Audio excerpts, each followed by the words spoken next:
안녕하세요. 한국과 콜롬비아는 군사적으로 상당히 밀접한 관계를 유지하고 있습니다. 2010년에는 콜롬비아 해군 사령관이 한국을 찾았으며 2011년에는 한국 해군 참모총장이 콜롬비아를 처음으로 방문하기도 했습니다. 이를 통해 한국의 초계함 퇴역 소식을 알고 있었던 콜롬비아는 2012년 퇴역 초계함에 무상향도를 요청해온 바 있습니다. 단순히 그냥 달라는 것이 아니었는데 그들은 한국산 해성 미사일을 구매해 갔습니다. 독일제 함정 내척을 업그레이드하기 위해 비공개로 주문해 왔던 것입니다. 해성 미사일은 LIGNX-1이 개발한 함대함 순항 미사일로 국산 미사일로는 최초의 수출이었습니다. 이는 1996년 이후 8년에 걸쳐 개발됐으며 발사 후 망각 방식 유도 기법을 사용해 정확하게 타겟을 명중시킬 수 있는 것으로도 유명합니다. 해성의 제작 단가는 기당 20억 원 정도로 알려져 있습니다. 그런데 해성에 대한 엄청난 위력은 2019년 콜롬비아의 테스트를 통해서 확인된 바 있습니다. 해군 창설 196주년 기념일에 해성을 발사해 목표 함선을 일격에 침몰시켰던 것입니다. 외신들도 해성의 능력에 감탄하며 엄지손가락을 치켜 올린 것으로 나타났습니다. 그들은 해당 미사일로 바다에서의 적의 침투를 원천 차단하고 있습니다. 콜롬비아는 중남미 국가들 중에서 유일하게 6.25 전쟁에 참전한 국가로 알려져 있습니다. 멕시코인들이 미군에 입대해 한국을 도와준 사실이 있지만 콜롬비아는 국가의 이름을 걸고 군함과 병력을 파견했던 나라입니다. 6.25 전쟁이 한창이던 1951년 세 척의 호위함이 순차적으로 도착했고 육군 한 개 대대를 포함한 병력 5,300명은 다 썰고 먼 대한민국에서 생사를 건 싸움을 했습니다. 그들은 금성지구 전투, 김하호지 전투, 동해보급품 수송선단, 호위 등으로 몸을 사리지 않았습니다. 이로 인해 213명이 전사했고 448명은 부상을 입는 피해를 입으면서도 한국을 지켰던 것입니다. 콜롬비아의 참전이 없었다면 전쟁은 더욱 어려워졌을지도 모릅니다. 그 후 한국과 콜롬비아는 깊은 신뢰를 바탕으로 1962년 수교를 한 바 있습니다. 하지만 콜롬비아는 가난했고 군사력을 추가로 키우기에는 역부족인 상태가 지속되어 왔습니다. 실제로 콜롬비아의 1인당 GDP는 세계 74위로 5,300달러 정도인 나라입니다. 이런 상황에 범죄단체까지 극성을 부려왔습니다. 그들은 미수선들을 퇴치하고 주변국과의 갈등을 막기 위해 무기 도입이 시급한 상태였습니다.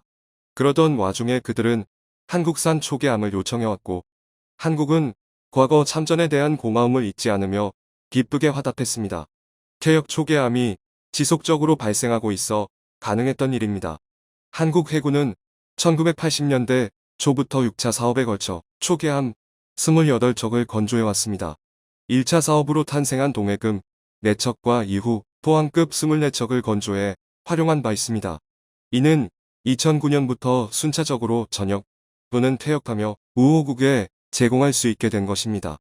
그렇다고 그냥 낡은 중고함을 준 것이 아니었는데 9개월 동안 디젤 엔진 분해 정비, 선체 보강, 한포 설치 등 오버홀 총분해 수리 수준의 정비를 해주기도 했습니다.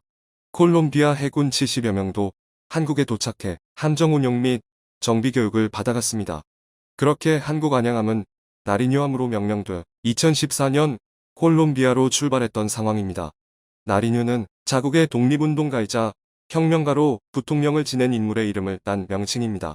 안양함을 인계받은 콜롬비아 함장은 흐뭇한 미소를 지으며 만족감을 드러냈습니다. 나리뉴함의 선체번호는 안양함의 선체번호 755에서 치를 땐 55로 정해졌고 콜롬비아 해군은 천운이라며 의미를 부여해 기뻐했습니다. 그러면서 함선의 태극 문양의 마크까지 새겨놓으며 교감을 과시해왔습니다. 얼핏 보면 한국 해군을 상징하는 것처럼 보일 수 있지만 태극 문양에 쓰인 빨강, 파랑, 노랑색은 콜롬비아 국기에 사용되는 색입니다. 2014년 안양함이 콜롬비아에 도착하자 당시 산토스 대통령은 대대적인 환영 행사를 진행했습니다.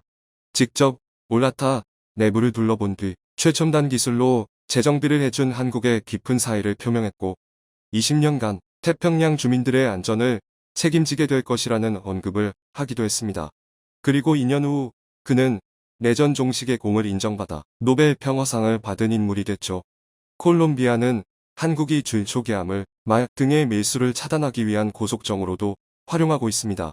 무슨 범죄 조직을 잡는데 초계함까지 동원되느냐는 말이 나올 수 있지만 콜롬비아의 상황은 심각했습니다. 콜롬비아 범죄단체는 마약을 운반하기 위해 잠수함까지 건조했을 정도입니다. 실제로 2016년 잠수정 한 척이 한국 초계함 등의 활약으로 격침된 바도 있습니다. 그리고 한국은 2020년에 또 다른 퇴역함정 익사남도 제공했습니다. 6.25 전쟁에 참전했던 함정명을 따 호노함으로 명명됐고 이 또한 카리브해 전담부대에 합류해 마약소탕 작전에 투입된 상태입니다. 익사남은 대함미사일과 대잠폭뢰, 어뢰 발사관 등으로 무장되어 있습니다. 전시에는 군사적 용도로 활용될 수 있지만 대잠 능력을 갖추고 있어 범죄단체의 활동을 막는 데 큰 역할을 하고 있는 상황입니다. 포항급 초계함은 1998년 여수 앞바다에서 펼쳐진 북한 잠수정 격침 작전에서도 능력이 드러난 바 있습니다. 광명함과 남원함이 고속으로 도주하는 북한 잠수정을 끝까지 추격해 명중시켰던 것입니다. 한국 무기에 감탄한 콜롬비아는 최근 놀라운 선택을 했습니다. 차세대 훈련기로 한국 타-50과 FA-50 기종을 채택한 것입니다. 콜롬비아 현지 매체들은 한국산 전투기 구입을 대서특필하며 한국이 초계함 2척을 기증하고 국제협력을 강화했기에 이런 결과로 이어졌다는 설명을 했습니다. 이번 결정은 지난해 하반기 콜롬비아 대표단이 방한한 지 수개월 만에 이뤄진 성과입니다. 이는 미국 군사 전문 매체 디펜스 뉴스까지 긴급 타진하며 놀라움을 드러냈습니다. 콜롬비아 공군은 총 6억 달러 규모로 20대 이상 구매를 추진하고 있습니다.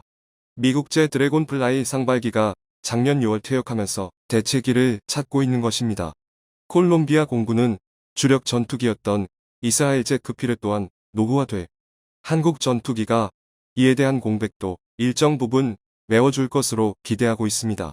한국 훈련기가 공대공, 공대지 전투 능력을 갖추고 있기 때문입니다. 크피르 전투기는 2023년 퇴역 예정이지만 후임 모델은 아직 정해지지 않은 상태입니다. 한국과 경쟁하는 기종은 이탈리아 레오나르도사의 고등 훈련기 M-346였습니다. 하지만 한국과 콜롬비아의 신뢰를 넘어서지는 못한 상태입니다. 콜롬비아가 한국 무기를 찾는 것은 범죄단체 소탕도 있지만 베네수엘라와의 관계 악화 때문도 있습니다. 콜롬비아는 북대서인 조약기구 나토의 중남미 유일 파트너 국가이자 미국의 우방국이고 베네수엘라는 러시아와 긴밀한 관계를 유지하며 군사 지원을 받고 있습니다. 베네수엘라 독재 정권을 지탱하는 기둥 역할을 러시아가 하고 있는 것입니다. 미국은 베네수엘라 야권 지도자인 후안 과이도를 지지하고 있고 러시아는 현 대통령인 마두로를 지지하고 있습니다. 이런 콜롬비아와 베네수엘라는 상당한 국경을 맞대고 있어 잦은 충돌이 발생하고 있습니다. 2017년 이후 미국의 경제 제재를 받은 베네수엘라는 러시아와 더욱 밀착해왔습니다. 러시아 항공기와 미사일 방어 시스템을 구매하고 합동 군사훈련을 하면서 말입니다. 러시아가 지난 1월 서방과의 협상이 실패할 경우 쿠바나 베네수엘라에 군사 인프라를 배치하겠다고 위협한 것도 이런 관계 때문입니다. 베네수엘라와 러시아 측은 올 2월 마두로 대통령이 지켜보는 가운데 석유 공급 협정을 맺기도 했습니다. 반면 바이든 대통령은 3월 콜롬비아 두케 대통령을 백악관으로 초청해 비나토 동맹국 지위를 부여했고 국방, 무역, 안보 분야에서 협력을 다짐했습니다. 지구 서반부 전체의 핵심이라고 생각한다는 언급을 하면서 말입니다. 최근 미국과 콜롬비아는 카리브해에서 합동 해상훈련을 하기도 했습니다.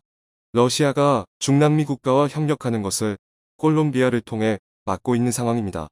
콜롬비아와 베네수엘라는 2010년 이후 단교 상태를 이어오고 있습니다.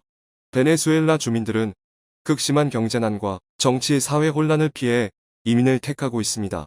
최근 몇 년 사이 540만 명이 고국을 등졌으며 그중 200만 명 가까이가 콜롬비아로 몰려들었습니다.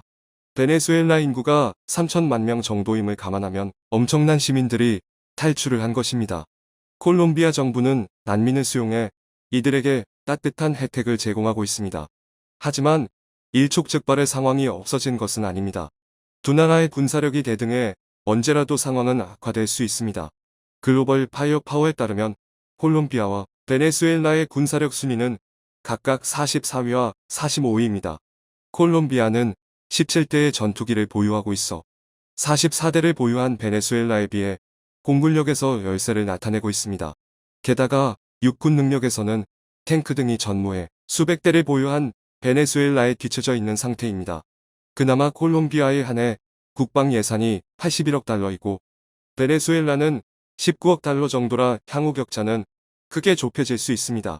콜롬비아는 국방 기술과 제조 능력의 한계로 군사 장비 대다수를 수입에 의존하고 있는데 한국산 무기를 지속적으로 도입해 나라를 지키려 하는 상황입니다. 게다가 콜롬비아는 경제 발전에 있어서도 한국처럼 되기를 희망하고 있습니다.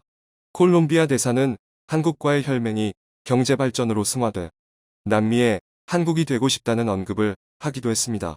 한국과 콜롬비아는 2011년 전략적 협력 동반자 관계를 수립했고 2016년 자유무역 협정 FTA이 발효되기도 했습니다.